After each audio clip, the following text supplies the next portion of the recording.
Hello guys, welcome to our channel Panisha for Competitive Examinations. I am Shweta. आज जो है हम पढ़ने वाले हैं पॉलिटी का एक टॉपिक, वो जो है फंडामेंटल ड्यूटीज़. ओके, चलिए पहले जो है हम एक बार देख लेते हैं कि हमने पॉलिटी में क्या क्या पढ़ लिया है. ओके, पॉलिटी में अभी तक जो है हमने term oath appointments as an impeachment of different offices जो है हमने ये वाला पढ़ लिया है, और हमने फंडामेंटल राइट्स पढ़ लिया है. ओके, ये दोनों वीडियोस अभी तक आपने नहीं देखा है तो कोई प्रॉब्लम नहीं है, आप जाके एक बार हमारा प्लेलिस्ट चेक कर सकते हो. उसमें आपको पॉलिटी नाम का एक प्लेलिस्ट मिल जाता है, उसमें से आप जाके ये दोनों ही वीडियोस उसमें मिल जाते हैं, आप जाके पढ़ सकते हो वहाँ से. ओके, आज जो है हम पढ़ रहे हैं fundamental duties. Actually fundamental duties इतना ज़्यादा इम्पोर्टेंट नहीं है बोल के आपको लगता है. ओके, बट बात यह है कि कभी कभी क्वेश्चन आ जाता है ऐसे. एक्चुअली रिसेंटली एक क्वेश्चन आया हुआ था, उसी कारण जो आज मैं आपको पढ़ाने वाली हूँ फंडामेंटल ड्यूटीज़.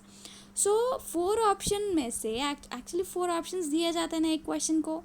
उसमें से आपको ऐसा क्वेश्चन आता है कि इनमें से कौन सा जो है फंडामेंटल ड्यूटी नहीं है. तो आपको कैसे पता चलेगा, मुझे बात बताओ. आपको ना ज़्यादा टेंशन लेने की ज़रूरत नहीं है फंडामेंटल ड्यूटीज़ में. बस 1 2 3 बार जो है आप एक बार रिवाइज़ कर लेते हो, यानी रीडिंग देते हो, कॉन्सेंट्रेटेड रीडिंग. तो उससे आपको क्या हो जाता है, अच्छे से याद हो जाता है, हाँ कि नहीं. बस एक बार रीडिंग देनी है, कुछ इतना ज़्यादा याद रखने की ज़रूरत नहीं है, इतना नहीं पूछा जाता है. बस आपको इतनी सी बात है कि पता होना चाहिए. ओके, आपके फंडामेंटल ड्यूटीज़ क्या है आपको पता होना चाहिए, हाँ कि नहीं. यहाँ पे आर्टिकल 51A में जो है आपको फंडामेंटल ड्यूटीज़ है. ऐसा एक क्वेश्चन आ जाता है कि फंडामेंटल ड्यूटीज़ कौन से आर्टिकल में है, तो वो जो है 51A आर्टिकल में जो है आपके फंडामेंटल ड्यूटीज़ है. ओके, राइट एवरीवन, समझ में आ रहा है ना. आगे देखते हैं. देखो, यहाँ पे देखो थोड़ा इन्फॉर्मेशन है इसके बारे में. It was inserted by the 42nd amendment act in 1976. 1976 में जो है आपके 42nd अमेंडमेंट के द्वारा जो है, एक्ट के द्वारा जो है फंडामेंटल ड्यूटीज़ जो है इंसर्ट किए गए हैं ऑन देयर रिकमेंडेशन. किसकी रिकमेंडेशन के ऊपर, ऑफ स्वराज सिंह कमिटी की रिकमेंडेशन के ऊपर. It was inspired by the constitution of erstwhile USSR. यानी यूएसएसआर से जो है हमने फंडामेंटल ड्यूटीज़ जो है बोरो किया है, और ये जो है 42nd अमेंडमेंट एक्ट 1976 में जो है इंसर्ट किए गए हैं. और ये किसके द्वारा जो है ये इंस्पायर हुआ था, स्वराज सिंह की. What is this, on the commendation, sorry ये तो रिकमेंडेशन है. ओके, किसकी रिकमेंडेशंस के द्वारा, स्वरण सिंह कमेटी के द्वारा जो है ये इंसर्ट किया गया था. ओके, यहाँ पे क्या लिखा है, it shall be the duty of every citizen of India. यहाँ पे थोड़े पॉइंट्स है, वो जो है हमारी ड्यूटीज़ है. तो चलिए देख लेते हैं फटाफट कि हमारी ड्यूटीज़ क्या है. हमको पता तो होना चाहिए ना, हाँ कि नहीं. चाहे आपके एग्जामिनेशन में आए या नहीं आए तो ये दूसरी बात है, बट पहले जो है कि हमको पता होना चाहिए हमारे फंडामेंटल ड्यूटीज़, हाँ कि नहीं. चलो देख लेते हैं.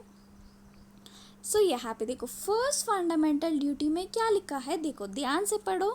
ओके, बस आपको ना यही 1-2 बार पढ़ लेते हो ना, फिर से मुड़ के देखने की भी ज़रूरत नहीं पड़ती है, समझ जाना, इसलिए बस एक बार देख लेना. ओके, यहाँ पे देखो क्या है, to abide by the constitution and respect its ideals and institutions, the national flag and the national anthem.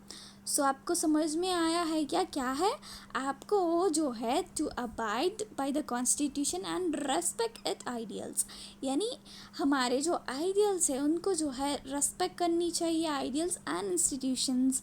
The national flag को करना चाहिए रेस्पेक्ट, नेशनल एंथम को करना चाहिए. समझ रहे हो ना, नेशनल फ्लैग को जो है आपको, national flag and national anthem को जो है आपको रेस्पेक्ट करना चाहिए. समझ रहे हो ना. यहाँ पे देखो सेकेंड फंडामेंटल ड्यूटी यहाँ पे क्या है? To cherish and follow the noble ideals which inspired our national struggle for freedom. So आपको समझ में आ रहा है क्या क्या लिखा है यहाँ पे? To cherish and follow the noble ideals, यानी जो हमारे फ्रीडम के लिए स्ट्रगल किए हैं ना फ्रीडम फाइटर्स, उनको जो है हमको फॉलो करना चाहिए। ओके, सो ये जो है हमारा एक फंडामेंटल ड्यूटी है। ओके, उनके बारे में कुछ बुरा नहीं बोल सकते हो आप। ओके, उनके जो नोबल आइडियल्स थे ना, उनको जो है हमको फॉलो करना चाहिए। उनके जो वो कुछ बोले हैं ना, लाइक ऐसा करना चाहिए।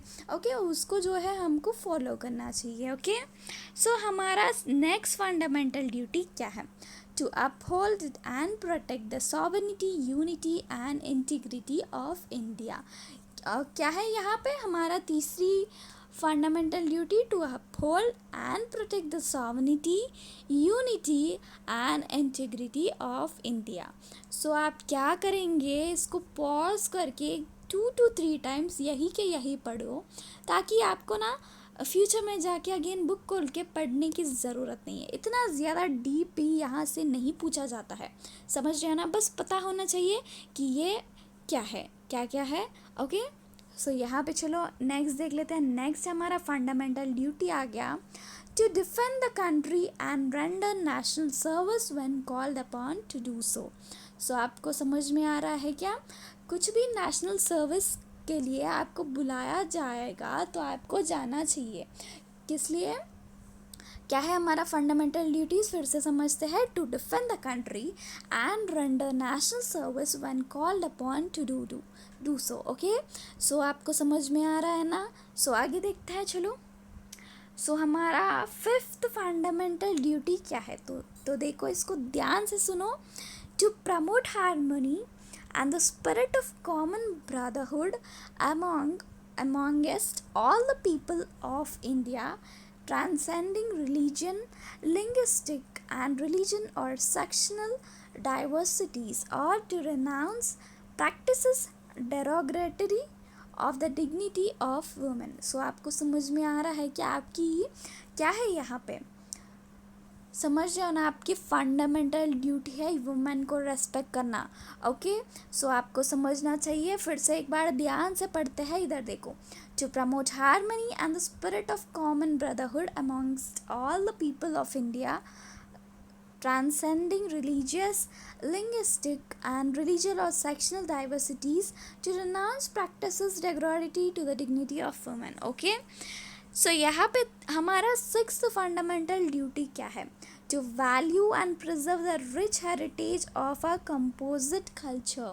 समझ रहे हो ना क्या है? हमको हमारा कल्चर को प्रिजर्व करना चाहिए, वैल्यू करना चाहिए। ओके, सो ये जो है to value and preserve the rich heritage of a composite culture. Okay, right everyone. So चलो देखते हैं हम आगे वाला। सो हमारा नेक्स्ट फंडामेंटल ड्यूटी क्या है देख लेते हैं। To protect and improve the natural environment including forest, lakes, rivers and wildlife, and to have compassion for living creatures. So आपको समझ में आ रहा है ना हमको क्या क्या प्रोटेक्ट करना चाहिए, और प्रोटेक्ट करने के साथ साथ जो है हमको इम्प्रूव करना चाहिए। क्या क्या? नेचुरल एनवायरनमेंट इंक्लूडिंग क्या क्या है? नेचुरल एनवायरनमेंट में क्या क्या है? फॉरेस्ट को प्रोटेक्ट करना चाहिए, लेक्स को प्रोटेक्ट करना चाहिए, रिवर्स को, wild lifes, and to have compassion for living creatures. Okay, right everyone. Hope you are all understanding. समझ में आ रहा है ना सारे लोगों को? सो इधर जो है ध्यान से पढ़ो। ओके, सो यहाँ पे नेक्स्ट देखो। To develop scientific temper, humanism and the spirit of equality and reform. Okay, क्या हो गया दूसरी फंडामेंटल ड्यूटी यहाँ पे?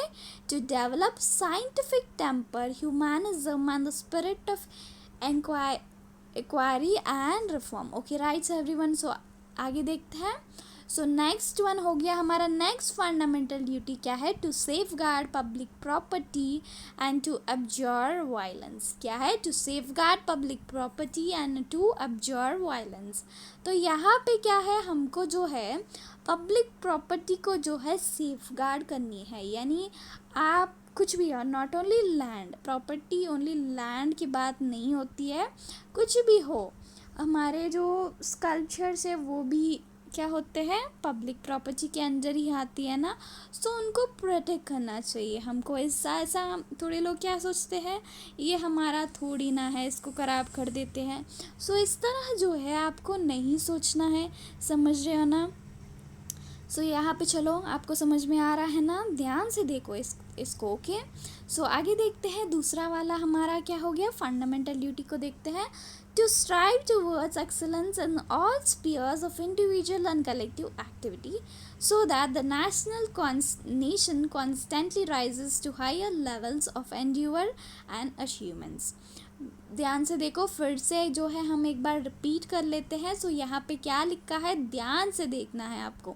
To strive towards excellence in all spheres of individual and collective activity, हमको जो है स्ट्राइव करना है किसके आगे, जो भी है ना, सारे के सारे एक्टिविटीज़ में जो है हमको आगे रहना है। ओके, ताकि हमारे अचीवमेंट्स जो है अच्छे से एंडिवर हो जाए। ओके, सो आपको समझ में आ रहा है ना। सो चलिए देखते हैं। सो यहाँ पे देखो, द 80, सो हमारे फंडामेंटल ड्यूटीज़ जो है ये ख़त्म हो गए यहाँ तक। So the 86 amendment act 2002 inserted article 51 के। सो हमारे जो है पहले ओनली 10 फंडामेंटल ड्यूटीज़ थे। ओके, ओनली 10 थे। तो अभी 86 अमेंडमेंट एक्ट 2002 के द्वारा जो है आर्टिकल 51 के यानी अभी तक जो है हमने कहाँ तक पढ़ लिया, जे तक पढ़ लिया, हाँ कि नहीं। सो जे के बाद के यानी दूसरी 11th वन जो है ऐड किया गया है अभी कब, 86 अमेंडमेंट के द्वारा 2002 में। ओके, सो ये जो है के वाला कौन सा है, यहाँ पे देखो, ईच पेरेंट और guardian to provide opportunities for education to his child award between the age of 6 to 14 years. So आपको पता है ना, 6 to 14 ईयर्स एज जो भी चिल्ड्रन है उनको ना एजुकेशन जो है कंपलसरी किया गया था। आपको पता है ना ये बात। ये जो है पहले हमारे ओनली 10 जो है फंडामेंटल ड्यूटीज़ थे। अभी आपको याद रखनी है कि 2002 में हमारा 11th वाला ऐड किया गया है, और वो जो है 86 अमेंडमेंट एक्ट के द्वारा जो है इंसर्ट किया गया है। कौन सा है, 51 के ए के। ओके, सो आपको याद रखना चाहिए। एंड ये जो है 6 to 14 ईयर्स ओल्ड चिल्ड्रन को जो है एजुकेशन इज़ कंपलसरी। अगर जो भी आप ये जो है क्राइम है एक, अगर आप 16 to 14 ईयर्स चिल्ड्रन को जो है हायर करते हो, तो जो हायर करने वाला है ना उसको भी पनिशमेंट मिल सकती है, उनके जो भी पेरेंट्स हैं उनको भी जो है पनिशमेंट दिया जाता है, क्योंकि ये जो है उनकी जो है फंडामेंटल ड्यूटी है, क्योंकि जो है अपॉर्चुनिटी देना चाहिए पढ़ने का। ओके, सो ये जो है आपके फंडामेंटल ड्यूटीज़ है। होप आप सारे लोगों को समझ में आ गया होगा। सो बस एक बार रीडिंग दे देना 1-2 बार, ताकि आपके एग्जामिनेशन में कभी कभार क्वेश्चन आ जाता है तो आपको कुछ 1 मार्क जो है 1 या 2 मार्क्स जो है आपके ना चले जाए। Okay, right everyone. सो आपको समझ में आ गया होगा सारे के सारे। So with this I wrap up. अगर आपको मेरी ये सेशन पसंद आई तो लाइक शेयर सब्सक्राइब करना तो बिल्कुल ना भूलिए। And thank you so much for watching. Bye bye.